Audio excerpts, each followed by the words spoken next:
आज की वीडियो हम लोग पढ़ेंगे कि रूस की क्रांति के प्रमुख कारण क्या थे। बहुत ही मोस्ट इंपोर्टेंट क्वेश्चन जो बोर्ड के एग्जाम में क्वेश्चन पूछा जाएगा। तो सबसे पहले आप लोग इस चैनल पर नए हैं तो वीडियो को लाइक जरूर कीजिए, साथ साथ सब्सक्राइब कर लीजिएगा, ठीक है। तो चलिए हम लोग पढ़ते हैं कि रूस की क्रांति के प्रमुख कारण क्या थे। तो सबसे पहले ये हम लोग समझते हैं कि रूस में कौन ऐसा व्यवस्था था, क्या कारण था कि रूस में लोगों ने एक क्रांति ला दी, ठीक है ना। तो यहाँ पर समझिएगा, रूस की जनता ने दो बार क्रांति किया, एक 1905 में और एक 1917 में, ठीक है ना। किसके प्रति? तो याद रखिएगा, रूस का जो शासक था ना उसको जार बोला जाता है, ठीक है ना। याद रखिएगा, रूस का जो शासक था ना उसको जार बोला जाता है। जिस तरह से भारत में जो शासक उसको राजा बोलते हैं, उसी तरह से रूस का जो शासक था ना उसको जार बोला जाता था। तो रूस का जो जार था ना वो बहुत ही क्या था, लापरवाह शासक था, लापरवाह व्यक्ति था, ठीक है ना। उसको जनता से कोई लेना देना नहीं होता था। वो हमेशा धनी लोगों के साथ उठना बैठना, खाना पीना, रहना सोना सब पसंद करता था, ठीक है ना। यानी कि जितने धनी वर्ग के लोग थे ना उसकी जितना अधिक प्रशंसा करते थे ना उतना अधिक खुश होता था, ठीक है ना। और उन लोगों का संग्रहण पसंद करता था और उनको आम जनता से कोई लेना देना नहीं था, ठीक है ना। तो इसी कारण ना वहाँ के जनता ने जार के खिलाफ दो बार क्रांति किया। एक बार 1905 में जो असफल रहा, पूर्ण रूप से सफल नहीं हुआ, ठीक है, असफल रहा। और इसी क्रांति में याद रखिएगा ना खूनी रविवार हुआ था। आप लोग को इसमें अलग वीडियो बनाएंगे, ठीक है ना। खूनी रविवार 1917 ईस्वी में जो क्रांति हुआ ना, उस क्रांति में याद रखिएगा, उस क्रांति को ना याद रखना है ना अक्टूबर की क्रांति, ठीक है। अक्टूबर की क्रांति या ठीक है ना बोल्शेविक क्रांति के नाम से जाना जाता है। इसको याद रखना है, बोल्शेविक क्रांति, इसको याद रखना जरूरी है। 1917 ईस्वी में जो क्रांति हुआ ना उसको अक्टूबर की क्रांति या बोल्शेविक क्रांति के नाम से जाना जाता है। और इसका नेतृत्व जो किया था ना, याद रखिएगा, लेनिन ने किया था। किसने किया था? लेनिन ने। याद रखिए, क्वेश्चन पूछता है कि बोल्शेविक क्रांति के नेतृत्व किसने किया था, तो लेनिन ने किया था। और बोल्शेविक क्रांति चाहे अक्टूबर की क्रांति कब हुई थी? 1917 ईस्वी में हुई थी, ठीक है ना। इसको याद रखना जरूरी है, ठीक है। तो अब हम लोग पढ़ते हैं कि अच्छा ये तो समझ गए होंगे कि रूस में क्रांति कब हुआ, 1905 में और 1917 में।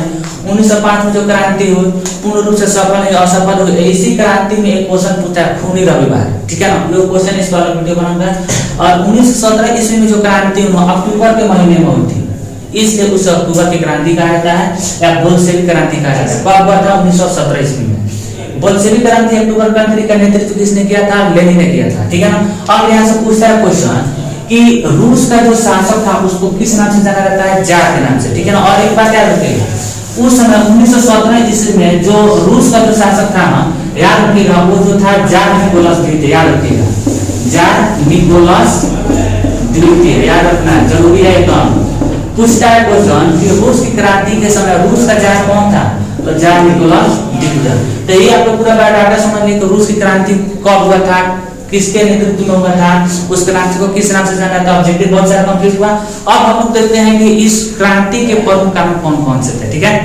चलिए ठीक है, एक नंबर जो है ना जार की निरंकुश एवं अत्याचारी शासन व्यवस्था। याद रखिएगा ना कि 1917 ईस्वी में रूस का जो जार था ना, जार निकोलस द्वितीय, ये बहुत ही अत्याचारी शासक था, ठीक है ना।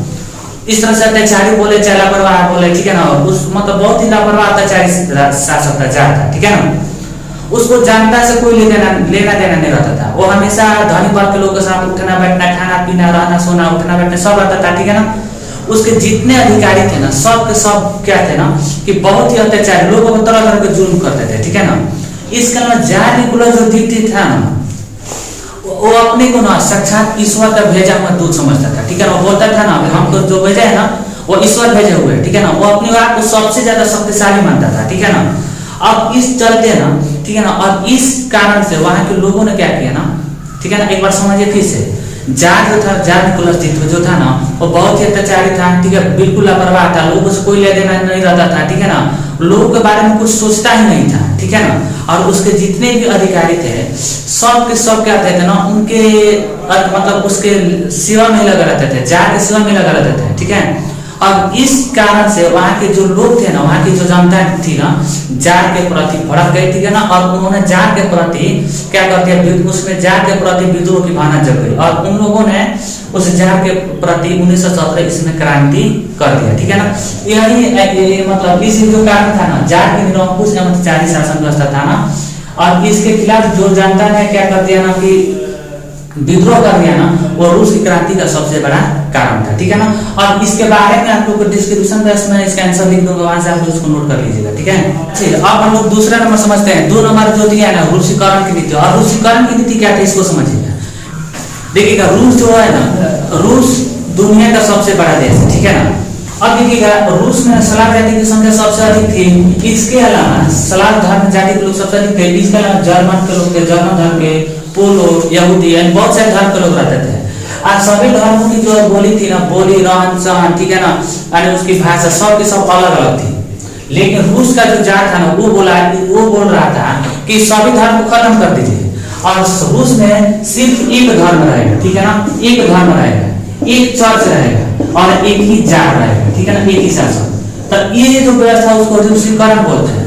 तो रूसीकरण में रूस का जो जार बोल रहा था ना कि विभिन्न धर्म और जाति के जो लोग हैं ना, उनकी भाषा जो अलग अलग थी और सभी धर्मों की भाषा अलग, उनके रहन सहन, रीति रिवाज सब अलग थी। लेकिन जार बोल रहा था ना कि सब धर्म को खत्म कर दीजिए और रूस में सिर्फ एक धर्म रहेगा। ठीक है ना, एक चर्च रहेगा और एक जार रहेगा। तो अब इसके प्रति यहाँ के जितने विभिन्न धर्म के लोग थे ना, उन लोगों में क्या हुआ कि जार के प्रति ना गुस्सा की भावना पैदा हुई, क्रोधित हो गए लोग। और उन लोगों ने क्या किया ना कि जार के प्रति 1917 ईस्वी में ना क्या कर दिया, क्रांति कर दिया। ठीक है, चलिए अब देखिएगा कि तीसरा जो पॉइंट हम लिखे हैं ना कि प्रथम विश्व युद्ध में रूस की पराजय। ठीक है ना, यानी कि 1917 ईस्वी क्रांति का एक और कारण भी था प्रथम विश्व युद्ध में रूस की हार। अभी आप लोगों को बताया था ना कि रूस जो था ना दुनिया का सबसे बड़ा देश था। ठीक है ना, दुनिया का सबसे बड़ा देश रूस है।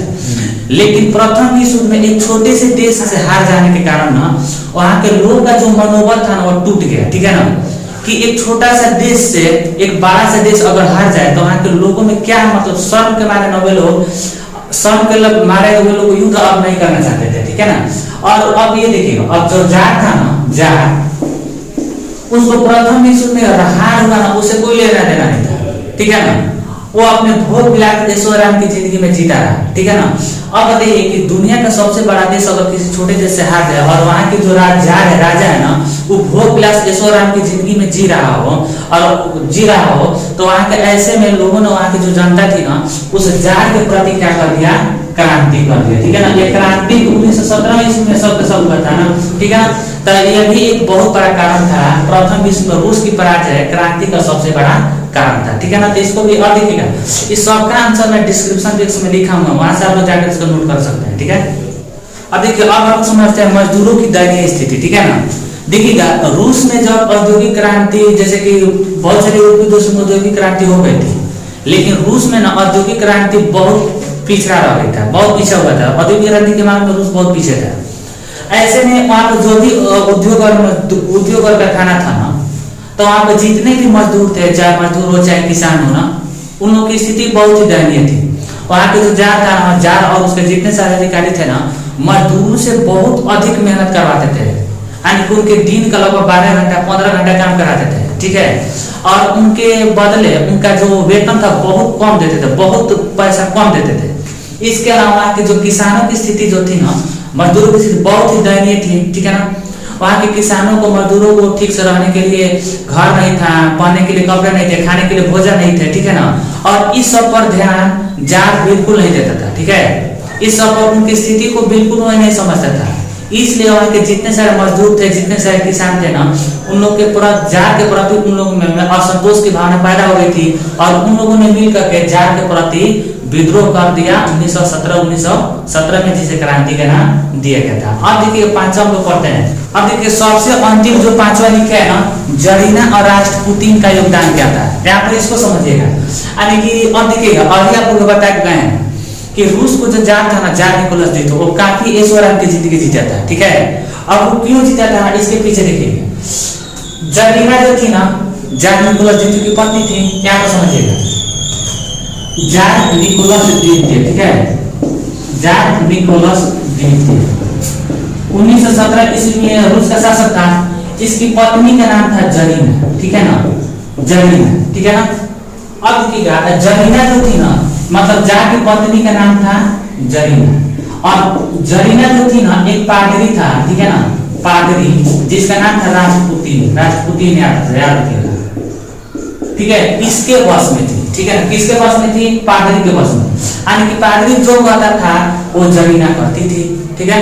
अब जरीना जो करती थी वो जार को करना पड़ता था, ठीक है ना, यानी कि देखिएगा रूस की जो शासक जो था ना वो जार निकोलस द्वितीय था, उसकी पत्नी जरीना थी, जरीना किसके वश में थी, पादरी, पादरी का नाम था राजपुतीन, और राष्ट्रपुतीन जो करता था वो जरीना करती थी, और जरीना जो करती थी वो जार करता था, ठीक है ना, यानी कि सत्ता जो था ना किसके हाथों में था, यहाँ पर समझिएगा राष्ट्रपुतीन के हाथों में था। ये सारा खेल किसके उंगली पर नाच रहा था, वो पादरी राष्ट्रपुतीन के उंगली से नाच रहा था, उंगली पर नाच रहा था, ठीक है ना। अब देखिए राष्ट्रपुतीन होता है ना स्वयं सत्ता को हासिल करना चाहता था, ठीक है ना, किसके जरिए, जरीना के जरिए, ठीक है ना। आज ये बेचारे तो उस पर ध्यान नहीं देते थे लोगों पर, ठीक है ना। और भी मतलब देखिए खेल इन तीनों के बीच में ही चलने लगे, ठीक है ना, जार के पूरा जार जरीना और पादरी के बीच में, ठीक है ना। और देखिए और तीनों आदमी को ना रूस की जनता से कोई लेना देना नहीं, ठीक है ना।